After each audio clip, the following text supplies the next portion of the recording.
할렐루야. 오늘도 주의 전에 오신 여러분들을 사랑하고 축복합니다. 우리 하나님의 말씀을 다 함께 받도록 하겠습니다. 오늘 함께 보실 말씀은 바울이 아레오바고에서 예수를 선포하다. 오늘 주보랑은 조금 주제만 다를 겁니다. 오늘 이 말씀을 가지고 함께 은혜 받는 시간 되기를 소망합니다. 자, 오늘 본문 사도행전 17장 14절로 23절입니다. 바울이 아레오바고에서 예수를 선포하다. 자, 저와 여러분 함께 말씀을 교독하시면서 읽겠습니다. 제가 14절 읽습니다. 형제들이 곧 바울을 내보내어 바다까지 가게 하되 실라와 디모데는 아직 거기 머물더라. 바울을 인도하는 사람들이 그를 데리고 아덴까지 이르러 그에게서 실라와 디모데를 자기에게로 속히 오게 하라는 명령을 받고 떠나니라. 바울이 아덴에서 그들을 기다리다가 그 성에 우상이 가득한 것을 보고 마음에 격분하여 회당에서는 유대인과 경건한 사람들과 또 장터에서는 날마다 만나는 사람들과 변론하니 어떤 에피쿠로스와 스토아 철학자들도 바울과 쟁론할세 어떤 사람은 이르되 이 말쟁이가 무슨 말을 하고자 하느냐 하고 어떤 사람은 이르되 이방 신들을 전하는 사람인가 보다 하니 이는 바울이 예수와 부활을 전하기 때문이로라. 그를 붙들어 아레오바고로 가며 말하기를 내가 말하는 이 새로운 가르침이 무엇인지 우리가 알 수 있겠느냐. 내가 어떤 이상한 것을 우리 귀에 들려주니 그 무슨 뜻인지 알고자 하노라 하니 모든 아덴 사람과 거기서 나그네 된 외국인들이 가장 새로운 것을 말하고 듣는 것 외에는 달리 시간을 쓰지 않음이더라. 바울이 아레오바고 가운데 서서 말하되 아덴 사람들아 너희를 보니 범사에 정교심이 많도다. 내가 두루 다니며 너희가 위하는 것들을 보다가 알지 못하는 신에게라고 새긴 단도 보았으니 그런즉 너희가 알지 못하고 위하는 그것을 내가 너희에게 알게 하리라. 아멘. 자, 오늘은 우리가 매 주마다 사도행전 강해 말씀을 이어서 가고 있는데요. 바울이 아레오바고에서 예수를 선포하는 말씀을 함께 보길 원합니다. 오늘 이 본문의 이 시점은 이 사도행전 말씀 가운데 아주 중요한 시점에 와 있습니다. 그래서 이 아레오바고의 이 선포가 어찌 보면은 이 세상에 있는 이방 신들을 향해서 그리스도를 정말 정면으로 이제 선포하면서 이 그리스도의 이름이 얼마나 능력 있는지를 또 그리스도만이 이 세상의 만왕의 왕 되심을 정말 증명해 보이는 그런 아주 이제 귀한 위치 가운데 와 있습니다. 그래서 오늘 이 말씀을 통해 우리가 함께 말씀의 은혜를 받을 때 과연 우리는 그 예수를 어떻게 믿고 있는지 또 증명하며 또 살아가고 있는지를 여러분들 삶 가운데 또 우리가 점검해 보고 또 오늘 말씀에 나타난 이 놀라운 일들이 여러분들 삶 가운데도 열매 맺어지기를 간절히 소망합니다. 오늘 14절부터 이제 15절까지 말씀을 보기 전에 먼저 잠시 말씀의 배경을 말씀드리겠습니다. 여러분 사도 바울은 아시겠지만 이 빌립보라는 지역 가운데 성령에 떠밀려서 가게 됩니다. 성령에 떠밀려서 간 지역이 이 빌립보 지역인데 오늘날 이제 그리스의 북부 지역이에요. 그 북부 지역에 있는 이 빌립보라는 지역에 성령에 떠밀려서 갔을 때 복음을 전한다는 이유 하나만으로 깊은 하옥에 갇히고 능력을 받고 매를 맞음 가운데 하나님께서 그 찬송과 기도 가운데 이제 말할 수 없는 기적이죠. 지진을 일으키셔서 이제 그 간수장들과 죄수들과 많은 사람들이 이제 예수를 믿었어요. 그리고 난 다음에 이어서 이제 간 곳이 이 데살로니가 지역입니다. 근데 데살로니가 지역이라는 곳은 이제 빌립보 지역보다는 오늘날 그리스의 살짝 이제 남부 지역에 있는 곳인데 뭐 북부 쪽에서 살짝 이제 밑으로 가는 거예요. 이제 그 데살로니가 지역을 가봤더니 그 회당장 야손이었죠. 그 야손에게 복음을 전한다는 이유 하나만으로 동족들에게 유대인들이 이제 돈을 주고 폭력배를 사가지고 옵니다. 그래서 예수를 전하는 이 사도 바울과 또 신라 디모데를 또 신랄하게 또 겁박을 주게 되고 어쩔 수 없이 또 이들이 떠밀려 간 곳이 이제 오늘 본문에 등장하는 이제 이 아레오바고라는 이 아덴이라는 지역입니다. 이 아덴이라는 지역은 여러분 아시겠지만 그리스 수도가 어디죠? 예, 아테네죠. 예, 이 아테네가 바로 이 아덴이라는 지역입니다. 그래서 이 아테네까지 이제 결국은 또 떠밀리고 온 이 인생 가운데 하나님께서 오늘 이 복음의 어떤 은혜를 우리에게 주길 원하시는지 단지 그것이 역사적인 사건이 아니라 우리에게도 말씀하고 싶은 은혜가 반드시 있을 줄 믿습니다. 자, 그런 배경을 가지고 우리가 말씀을 함께 나누도록 하겠습니다. 자, 14절과 15절 말씀을 제가 한번 읽어보겠습니다. 형제들이 곧 바울을 내보내어 바다까지 가게 하되 실라와 디모데는 아직 거기 머물더라. 바울을 인도하는 사람들이 그를 데리고 아덴까지 이르러 그에게서 실라와 디모데를 자기에게로 속히 오게 하라는 명령을 받고 떠나니라. 여러분, 깡패가 동원이 되어서 데살로니가 지역 가운데 보니까 14절에 실라와 디모데는 남아 있고 이제 사도 바울만 급하게 이제 이 아덴이라는 지역 가운데 이제 피신을 가게 됩니다.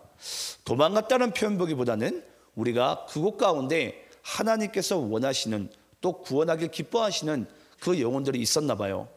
그래가지고 하나님께서는 이 바울을 아덴으로 이제 인도하시게 되고 그 아덴에서 이제 사도 바울은 또 복음을 전하게 됩니다. 먼저 여러분께 이 아덴에 대해서 잠시 소개를 좀 드리겠습니다. 여러분이 이 아덴이라는 이 아테네라는 지역은 지금도 물론 그렇기도 한데요. 상당히 이 그리스 사람들은 자부심들이 좀 강한 사람들이에요. 예. 왜 강하냐면 그리스 사람들이 이 아테네를 품고 있기 때문입니다. 당시에 이 아테네는 뭐 아시는지 모르겠지만 지금도 가시게 되면은 이제 고대 이제 그런 신전들이 상당히 많습니다.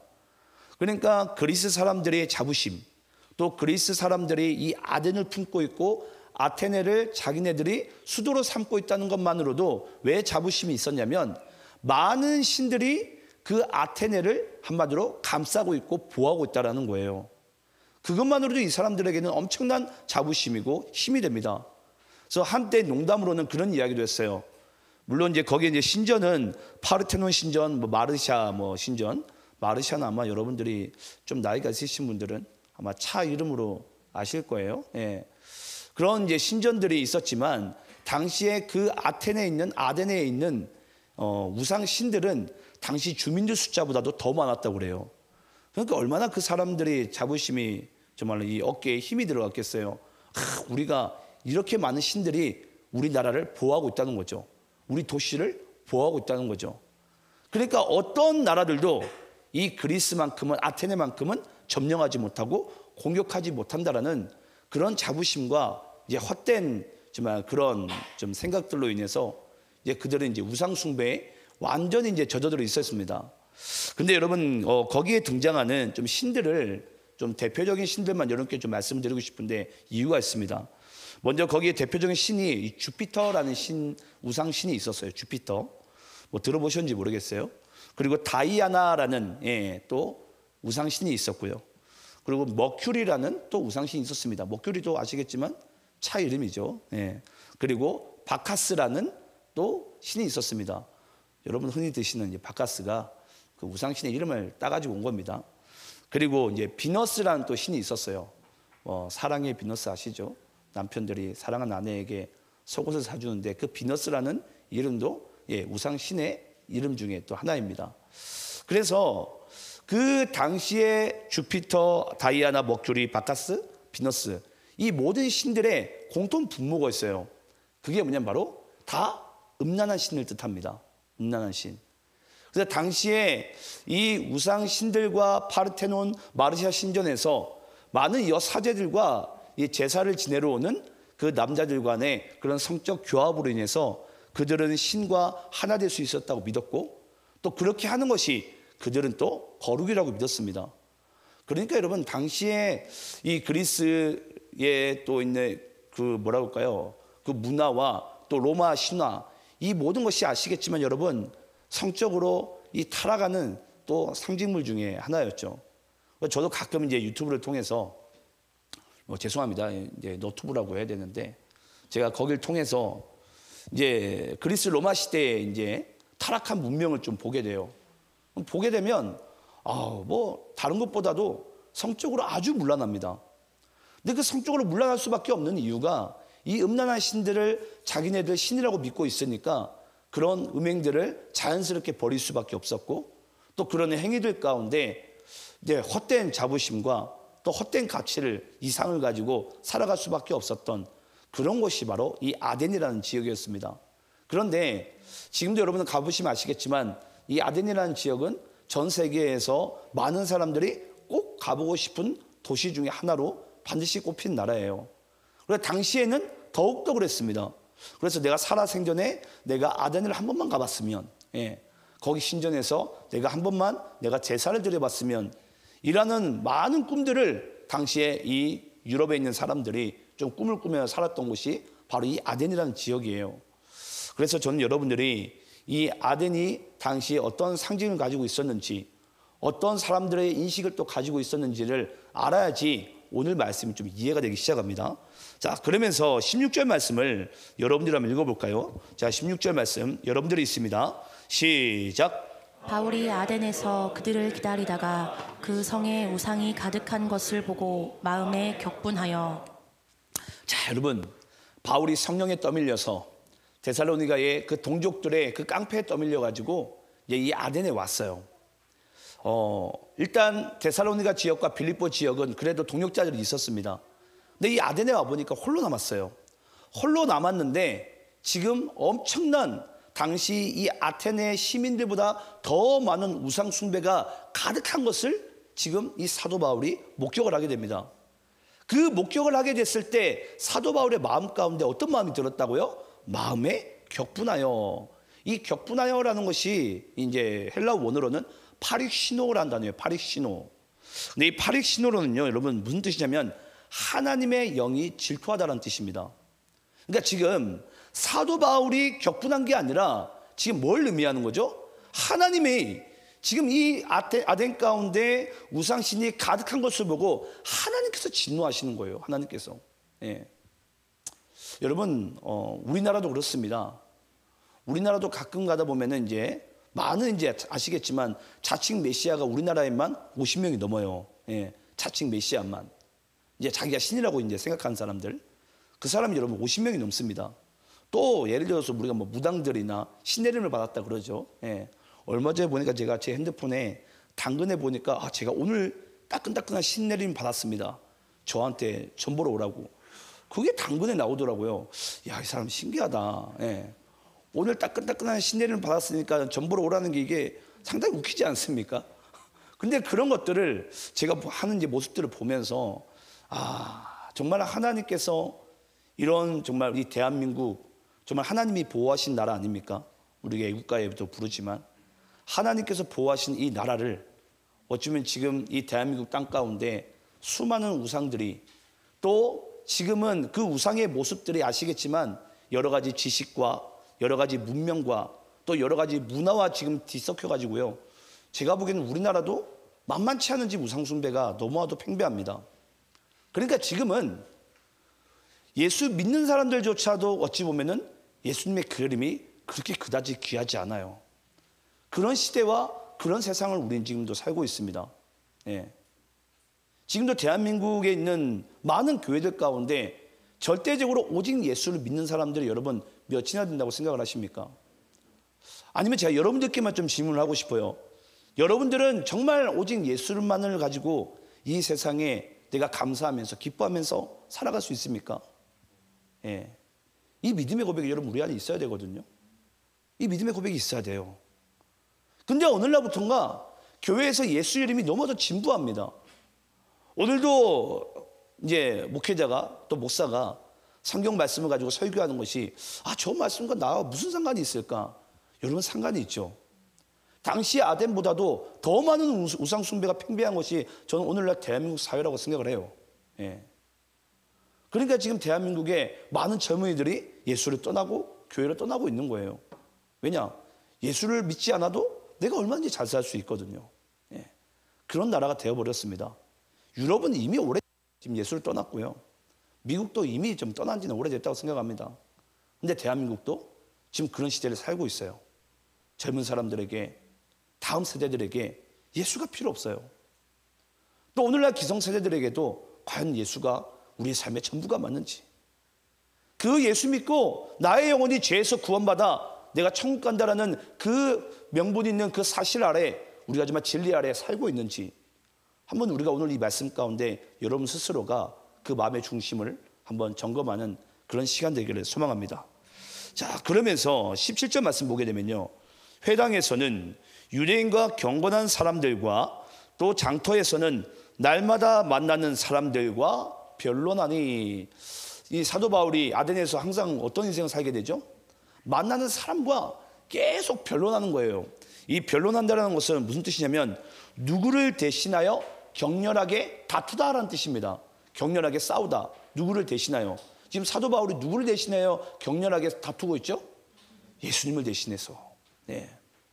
예수님을 대신해서, 하나님을 대신해서 사도 바울이 이 아덴에 있는 많은 우상 숭배자들에게, 많은 우상을 따르는 사람들에게 지금 뭐 하고 있다고요? 변론이 아니라 지금 논쟁을 하고 있는 거예요. 그들이 믿는 그 신이 지금 잘못됐다는 것을 지금 인정해 주는 거죠. 근데 그 사실 가운데 도리어 많은 아테네에 있는 사람들이 도리어 바울을 이상하게 보는 거예요.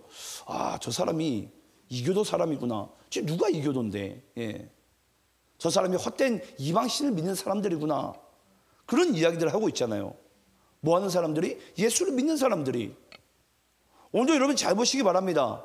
정말 예수 믿는 사람들은요, 이 세상에서 한 번쯤은 저 사람은 예수에 미쳤다는 소리 한번 들어봐야 돼요. 예. 혹시 여기 있는 분들 중에 어떤 사람이, 나의 친구가, 나의 가족이, 또는 어떤 사람이 정말 저 사람은 예수쟁이라고, 정말 예수에 그냥 푹 빠져있는 사람이라고, 예수에 미친 사람이라고, 여러분 혹시 그런 이야기 한번 들어본 적 있습니까? 저는 그런 이야기 한 번쯤 들어봐야 된다고 생각을 해요. 그게 진짜 여러분 예수 믿는 사람들의 삶이에요. 왜냐? 세상은 예수를 알지도 못하고 이해할 수도 없어요. 이 새벽에, 주일날 또는 저녁에 우리가 하나님 앞에 와서 이렇게 예배한다는 것이 그들이 보기에는 아주 미련한 행동이고 아주 믿을 수 없는, 아니 이해할 수도 없는 그런 행동을 우리는 자행하고 있거든요. 그런 모습들 가운데 당연히 그렇지 않겠습니까? 도대체 저 사람들은 뭔데 저렇게 도대체 교회에 나가서 예배를 드릴까? 더 재밌는 것은요, 또 돈을 주고 예배를 드려요. 믿지 않는 사람들 입장에서는. 아니 그냥 와서, 그렇죠? 이렇게 예배 드려도 뭐할 판국에 돈 주고 예배 드리는 것이 여러분 교회 아닙니까? 안 믿는 사람들의 관점에서는 그래요. 왜 목사에 돈을 갖다 바치냐고. 여러분 저 그렇게 교회에서 돈 많이 안 받습니다. 예. 돈 많이 받는 그런 목사는 그렇게 많지도 않아요. 예. 근데 제 친구들 가끔 제가 고향 친구들이 전화 와서 저한테 그래요. 성도들이 너한테 돈 갖다 바치냐고. 예. 제 친구들은 아무도 예수를 안 믿어요. 전 고향에 가면 항상 제가 친구들한테 전도하는 게 제 바람이에요. 전화 오면은 내가 너만큼 내가 꼭 전도할 거라고. 내가 너를 위해서 기도할게. 예. 그게 저의 바람 중에 하나입니다. 근데 오늘날 과연 내가 예수를 대신해서 이렇게 격렬하게 다투고 있는 삶의 현장을 우리는 살아가고 있는지. 대부분들이 여러분 그렇지 않습니까?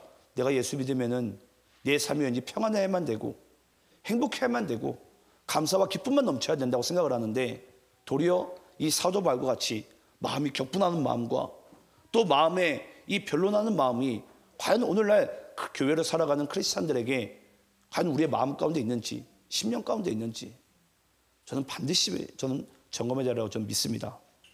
자, 그러면서 18절 말씀을 또 여러분들이 한번 읽겠습니다. 자, 18절 말씀. 자, 함께 있습니다. 시작. 어떤 에피쿠로스와 스토아 철학자들도 바울과 쟁론할세 어떤 사람은 이르되 이 말쟁이가 무슨 말을 하고자 하느냐 하고 어떤 사람은 이르되 이방신들을 전하는 사람인가 보다 하니 이는 바울이 예수와 부활을 전하기 때문이러라. 자, 여러분, 사도 바울이 예수와 예수 부활을 전하니까 에피쿠로스 학자들과 스토아 철학자들이 나서가지고 이 사도 바울이 보니까 이방 신을 전하는 사람이다라고 얘기하면서 도리어 지금 뭐라고 하고 있습니다. 먼저 여러분들에게 여기 등장한 에피쿠로스 학파와 스토아 철학자들이 가지고 있는 사상이 무엇인지에 대해서 잠시 여러분들께 좀 설명을 해드리겠습니다. 왜냐? 우리 또한 그런 에피쿠로스 학자들과 이 스토아 철학자들이 가지고 있는 그런 신관을 우리 또한 저는 잘못 오용하면서 믿고 있다고 생각을 해요. 자, 한번 제가 여러분께 좀 참고적으로 말씀드릴게요. 이 에피쿠로스 학파는요, 이들도 물론 신을 믿습니다. 근데 그들이 믿는 신은 어떤 신이냐면 신은 있다. 그러나 멀리 떨어져 있는 신이다라고 그들은 믿습니다. 그러니까 신이 있는데 인간과 그 신의 관계가 너무나도 멀리 떨어져 있기 때문에 그들은 막연한 신을 믿고 있습니다. 그러면서 어떤 인생을 살아간 줄 아십니까? 어차피 신은 나와 막연하게 저 멀리서 함께하기 때문에 우리가 얼마든지 이 세상에서 내 마음대로 살아도 된다라는 그런 사상을 가지고 있어요. 그게 바로 에피쿠로스 학파의 이 신관입니다. 그러니까 그들은 항상 쾌락과 즐거움만을 중시해요. 그러니까 당연히 어디에 빠질까요? 당연히 여러분 음란에 빠지게 되어져 있습니다. 음주와 그런 음란에 빠질 수밖에 없는, 왜냐? 신은 멀리 있는 신이니까. 근데 오늘날 한번 우리 교회들도 한번 살펴봤으면 좋겠어요.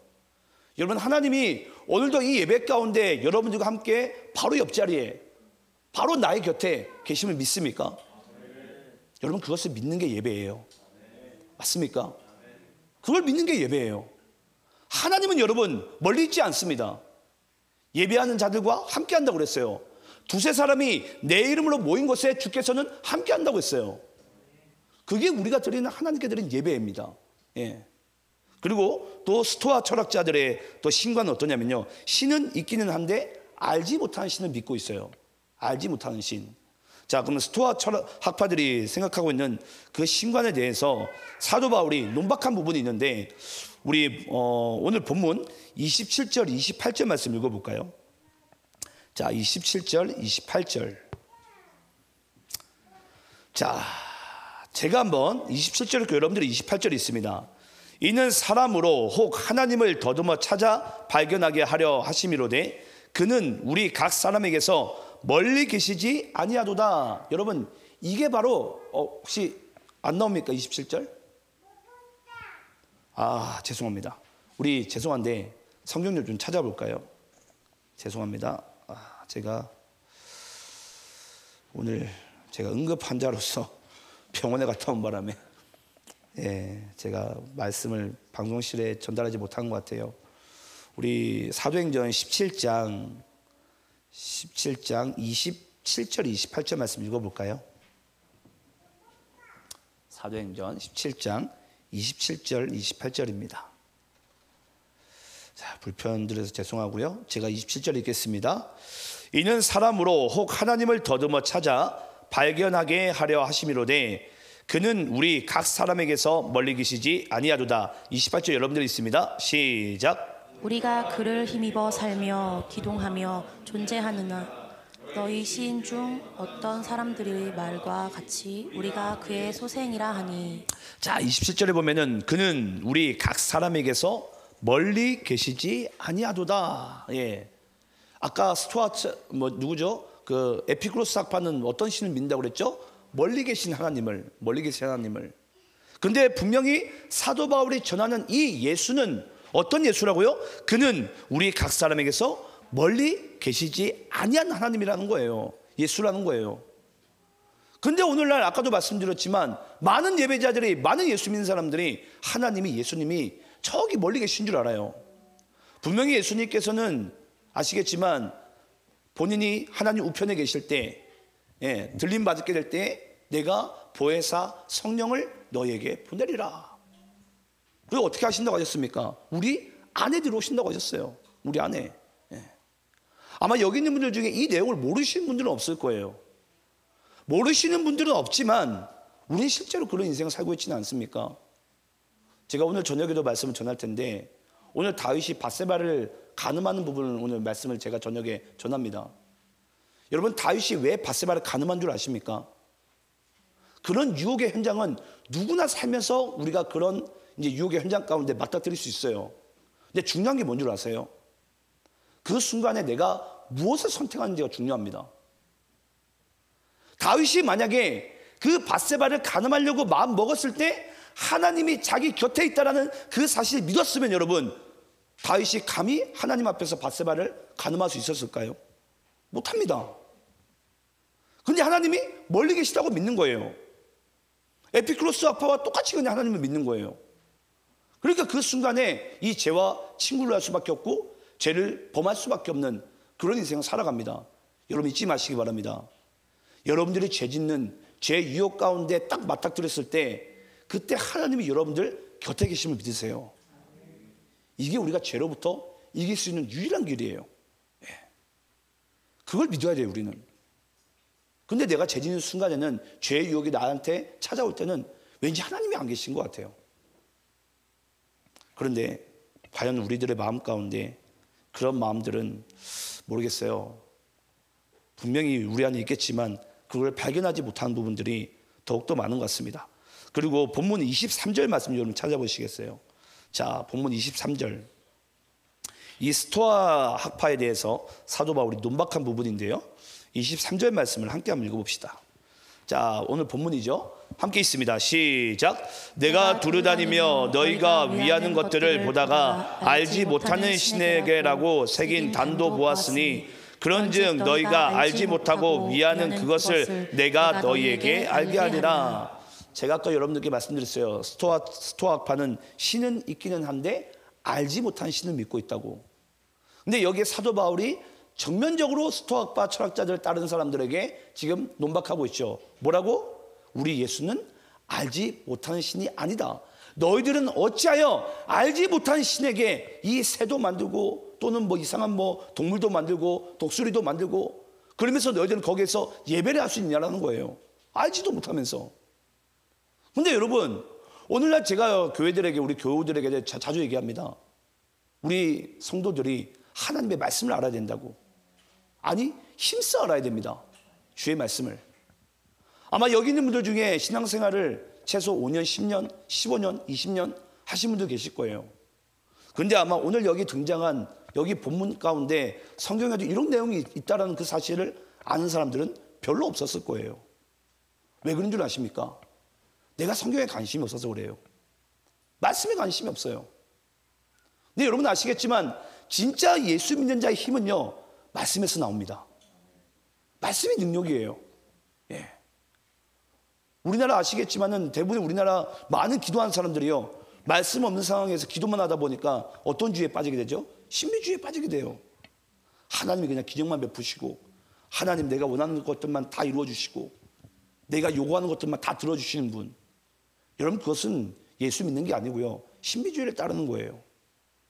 물론 처음 내가 예수를 믿을 때는 하나님의 그런 신비한 현상들로 인해서, 기적들로 인해서 우리를 주님 곁으로, 하나님 아버지 곁으로 가까이 이끌 수가 있어요. 하지만 잊지 마세요. 예수 믿는 사람들은요, 우리가 주님을 알 때, 하나님을 알 때 더욱 힘써 알아야 됩니다. 그 힘써 아는 방법이 저는 하나님의 생명의 말씀을 통해서 우리가 주님을 알게 되고 주님께 더욱더 가까이 나아가게 되는 줄 믿습니다. 그런데 오늘날 모르겠어요. 제가 아는 교회들을 보면 성도님들이 성경에 별로 관심이 없어요. 그냥 목사님만 열심히 성경 보시고 설교해 주시면은 거기서 내가 원하는 것들만 몇 가지만 좀 들어요. 그러니까 제가 이제 이 도시안의 교회를 담임하고 난 뒤로부터는 하나님께 제가 약속을 했어요. 제가 여기 단에 서는 순간에는 제가 오직 강의 말씀만 전하겠습니다. 그냥 말씀을 많은 성도들이 알면서 하나님께 더욱더 가까이 나가기를 원합니다. 그게 여러분 그리스도인들이 이 땅방에서 사는 힘이에요. 우리가 하나님을 알아야 됩니다.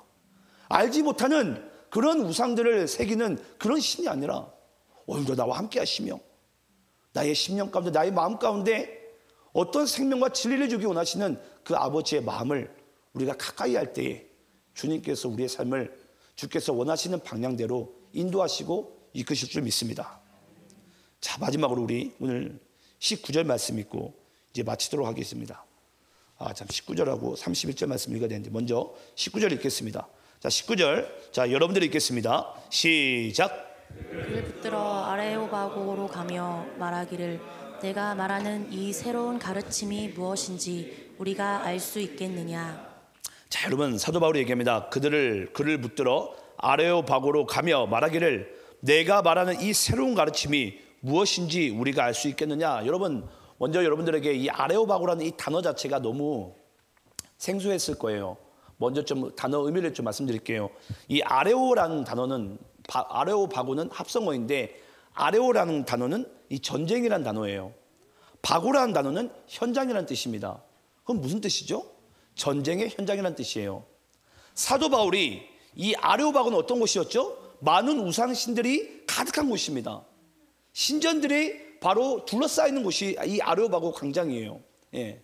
내년에 이제 저희 교회가 터키와 그리스를 이제 저희가 가게 되는데 여기 광장에서 제가 이제 버스킹을 이제 같이 함께 하길 원합니다. 여기서 예배를 드릴 거예요. 이 아레오바고 광장 자체가 바로 그런 곳입니다.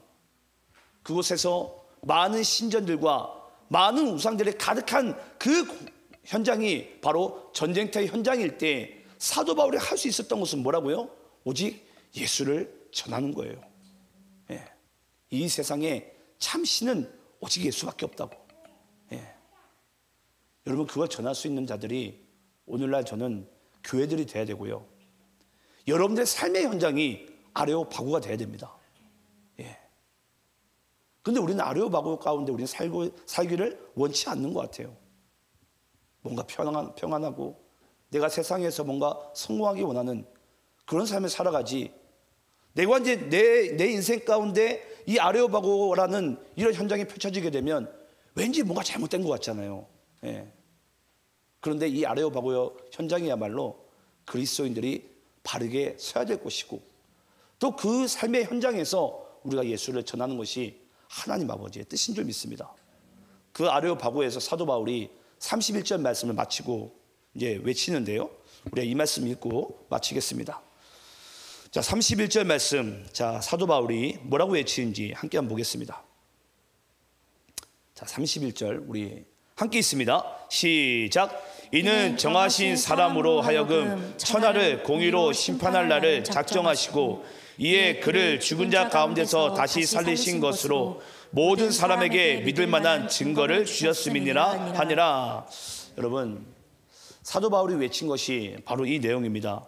이는 정하신 사람으로. 정하신 사람이 무슨 뜻이죠? 하나님께서 예수를 정하셨다는 거예요. 뭐 하려고? 이 세상에 있는 죄 많은 모든 영혼들을 구원하시려고. 그래서 천하를 공의로 심판할 날을 작정하셨습니다. 그게 이제 어떤 날이죠? 예수께서 재림하신 날입니다. 그 예수께서 재림하시는 그 날을 하나님께서는 이미 정하셨고 그 재림의 날은 여러분 우리는 모르지만 우리는 막연하지만 하나님은 정하신 날이에요. 왜냐? 하나님께서는 알파와 오메가가 되시니까 처음과 나중 되시니까 그 날을 정하셨고 또 심판할 그 사람도 이미 예수로 정하셨다고요.